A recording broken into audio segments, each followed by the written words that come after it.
Hello and welcome back to my channel. I'm Bob the Booker, and today I just wanted to do something a little bit different again because I'm really happy. This is a lovely little moment where I reached 100 subscribers, which is firstly just lovely and a really nice thing generally, particularly as, I mean, not to make this sound like an Oscar, like Oscar acceptance speech, but genuinely did not, I sort of put something out a few months back, just sort of thinking like, oh, it'll be fun to kind of give this a little try, see what I like, see if it works. And I've just been really enjoying doing it. So the subscribers are a nice extra little part to that. And it's just nice that people actually kind of want to watch some of these videos and that we can have nice conversations based off that. I've had some really wonderful conversations in some of the comments about various books, about various authors, about various styles of writing, even just about being absolutely terrible at kind of finishing TBR lists and all those kinds of things. But yeah, it's absolutely lovely, and I massively appreciate it. And as you can see, I am celebrating by literally just by talking to my phone again. And I've got like a hot chocolate kind of on the go, because I am living the, a really fast and furious lifestyle. But no, honestly, thank you so much. It means a lot. And I'm really quite happy about this. It was also a really nice surprise because it kind of came out of nowhere. It'd been slowly climbing a little bit, and we're sort of hovering around 90 or so. Actually, one thing I am also really terrified about this is by the time this video goes live, that I would have dipped under 100 subscribers and it will kind of just negate the whole thing. Because for a while I was at sort of like 90 or something, and then it kind of kept on like going up and down, and I was really just like, oh, I'm being kind of teased here. But yeah, no, thank you. It means a lot. And it was especially, sort of recent thank you as well to Bookish, who did a shout out recently. Because I was kind of wondering, like, random people sort of seem to come kind of out of nowhere, and I was like, where have all these people come from? Where are these magical, mystical people? What's happened for them to sort of suddenly find my channel or something? And it was that Bookish had done a shout out, so massive thank you to Bookish, who you should also check out. And that's also kind of what I wanted to do with this video, is talk a little bit about people I really enjoy watching on BookTube and who I think are well worth checking out. And also this is maybe just a way to sort of hopefully deflect from the fact that, I'm really nervous now that, having had a few more subscribers or whatever, that people are slowly going to realise that I have about 4 jumpers and about 3 jokes. That's it. That's all you're getting, really. Sorry. But no, it's honestly been really fun to do so far. And again, I mean, I realise I'm making this sound like I won some kind of Nobel Prize, and it's like, wow, I'm just like so like, up there. Obviously, take this in kind of consideration of like of what it is, but it's just so lovely to be able to share with people and talk to people, particularly as we're still in kind of lockdown mode here, but just to be able to, unlike those people in Australia and New Zealand, but no, it's really nice to be able to talk to people about books, which is one of my favorite things anyway, and it's been lovely to be able to connect in ways like that with us all doing this virtually. Anything that kind of helps chip away at the existential dread that we're all feeling. So that's been lovely. But I really wanted to do a few shout outs, not only to booktubers who I spend a lot of time watching anyway, kind of some who are a bit more established, some who are a bit newer, but also just talk a little bit about, how I've been just enjoying this. So let's firstly start off. Obviously, I've just given a big shout out to Bookish. There are a couple of other booktubers who were really sweet early on, especially. I say early on, I mean, this is literally a period of a few months, but like, it's well worth saying. And also, the period of a few months during COVID times has felt like about 14 years. So there we go. But no, I mean, it's absolutely lovely. So really early on, it was just great to have a few kind of comments and bits from Jotsna's book Escapades, which was lovely, and she publishes really interesting videos about such a broad range of books, of topics, and often books that I have never heard of before, which is always really exciting, because that's, I think it's quite easy to get very fixed in a set of books that you tend to read, and it's really good to be kind of forced to think about your comfort zone a little bit more. So I absolutely love watching her channel. I also quite early on, again, I feel so like pretentious to be like early on into my lengthy YouTube career. Uh, but it was also great to interact quite a few times with AJ Reads and Writes, and their YouTube channel is just so much fun. Just a really interesting range of books and thoughts around books, particularly the writing process, particularly kind of various reading challenges, for example, around Stephen King, some other really kind of cool videos on the side as well about things like, you know, making some crackers or going for a little drive through their town to go and go to a bookshop, you know, things like that, which are just actually really quite lovely and quite tender, and I really appreciate that. So those are two people kind of quite early on who I've chatted with quite a bit, and just really enjoyed talking to. I was also part of the whole reason I started doing any of this in the first place. So you were the people to blame, were people like Eric over at Lonesome Reader. I think Eric was probably the first booktuber I saw, I want to say. And I mean, always love his videos anyhow, but was especially, I don't know, there's something so soothing and calm about his videos, but also so insightful. And there's a kind of really beautiful, quiet, well, not necessarily quiet in the sense of, you know, he is very passionate about these books, but there's almost this kind of quiet sort of ember of passion underneath so much of what he does, where you just get the sense that he just absolutely loves literature. And, you know, for someone who is quite calm, that there's just so much going on, and so kind of yeah, that he just has all these incredible thoughts. And I do tend to find, sort of purely accidentally, that Eric and I are almost always kind of overlapping quite a lot on Goodreads, in the sense that I see his reviews of books and it's almost always the exact same or very similar to my thoughts on it. I think the only big example I can think of where we disagreed was Diane Cook's The New Wilderness, where I absolutely loved it and he really didn't. But yeah, I mean, he was kind of one of the first people I saw on BookTube, and just absolutely loved watching his content, still do. Same for What Camel Reads, who I still really enjoy watching. He was quite an early one for me, watching particularly sort of Man Booker International Prize shortlists. Same for Supposedly Fun.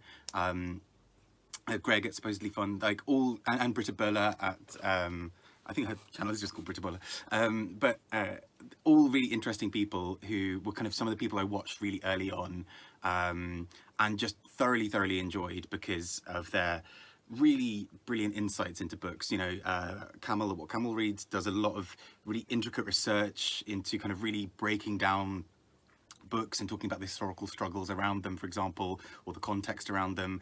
Greg just has this sort of really Supposedly Fun, has this really calm and charming kind of approach to books that I just find so fascinating. Like, he's so passionate and interested in books. Britta is so sort of clever and incisive and insightful with how she looks at books as well. So I really enjoyed that. And those are booktubers who I kind of come back to again and again, and sort of always enjoy reading a lot.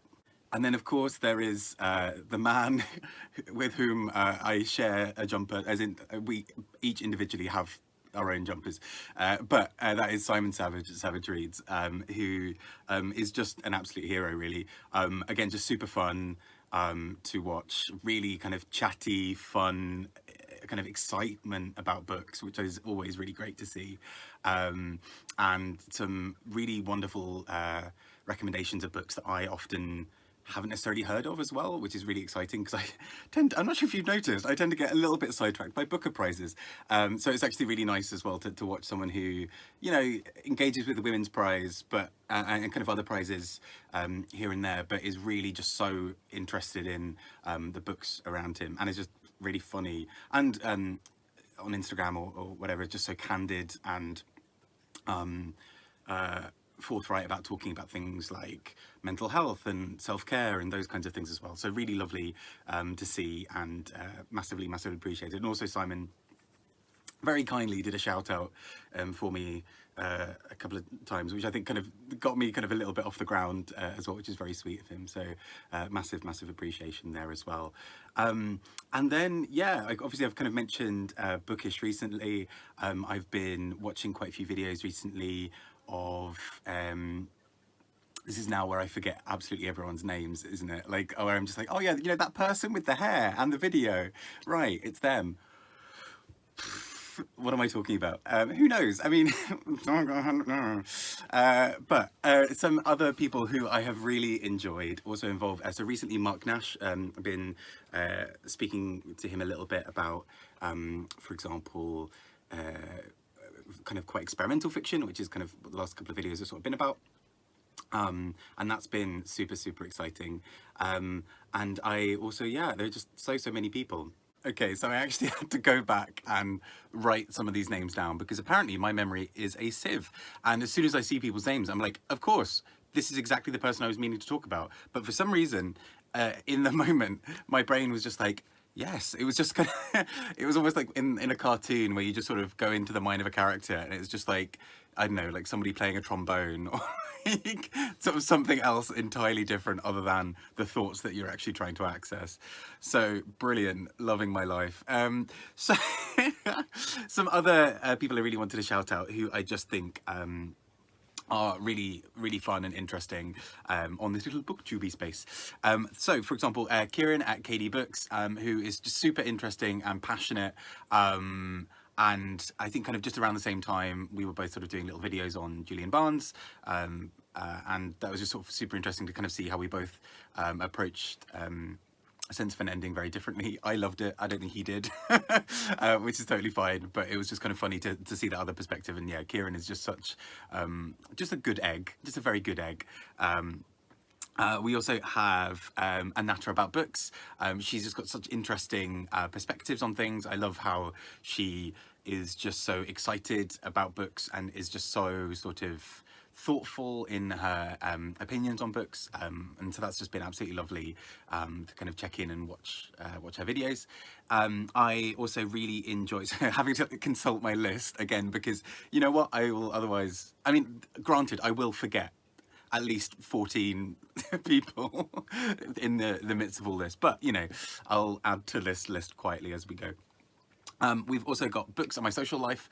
I watched a really cool video about, by him about how book publishing and book awards and all those kinds of things do tend to be really Europe and North America centric, and the effect that has on books more generally and on BookTube. You know, he was talking a lot about how BookTube tends to, a lot of the kind of challenges and tags and all those kinds of things in some ways presume and suppose that you are going to be in not only a country where it is super easy to pick up all of the books mentioned, which is obviously not always the case, but that also the writers and books that you speak about are going to have a kind of universal appeal that will make a lot of sense or will kind of work for people in kind of various countries. And also, you know, just the fact that so many local authors will get completely ignored. So I really enjoyed his channel and thought that video especially was really interesting,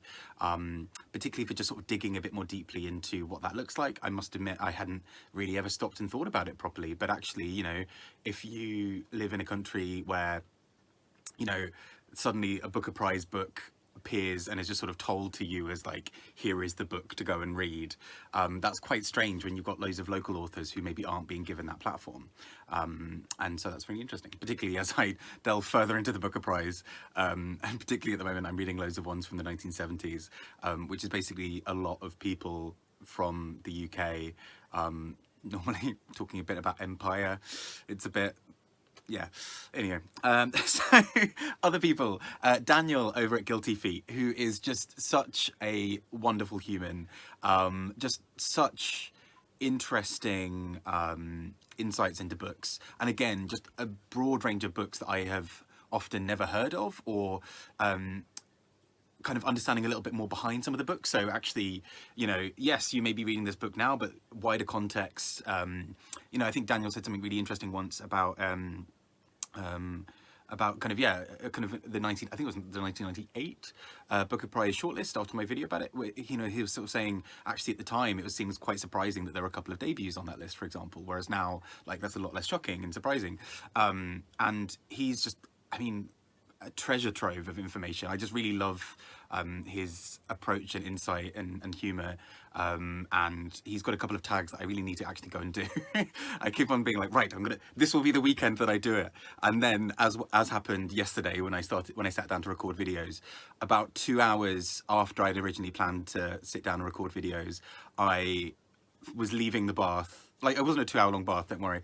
But like, I was sort of leaving the bath just like singing Rufus Wainwright at the top of my lungs. And that just meant that all of my videos were kind of a little bit croaky voiced that day. And also that I was way behind everything I was going to do, including reading, including tidying up, including whatever else. But anyway, massive tangent away. Daniel at Guilty Feet is wonderful, and has some really great insights as well, so please do check him out. And I also, need to do his tags. Please forgive me, Daniel. Also, we have got Ben over at Doom Antidote, who I just sort of started following recently, and is just hilarious, just so funny. And I think I'm always a bit nervous about kind of injecting, you know, when you kind of got your internal monologue and you've kind of got a few jokes sort of bubbling in your head and you're like, this is funny to literally nobody else apart from me. I'm kind of so tempted to like drop those in as I'm recording videos. And like, Ben is not only actually funny, but actually acts on that impulse and kind of does it, and says it, and has some really, like, apart from his great insights into books, is just funny, and kind of nice regardless. So those are some people I've been really enjoying, and I'm sure I've forgotten millions of others who I will just end up putting below anyway, or just talking about at another time. I should also do a little shout out to Read Cindy. I mean, she's got enough subscribers, she's got loads, but she is brilliant. And I remember, again, fairly early on watching her video on Hot Pterodactyl Boyfriend compared with Michelle Obama's Becoming, and I really should have taken her heed at that point that Hot Pterodactyl Boyfriend is garbage, and I should have learnt that lesson at that point, but I didn't, because I'm a fool. And so I ended up reading it and then making a video.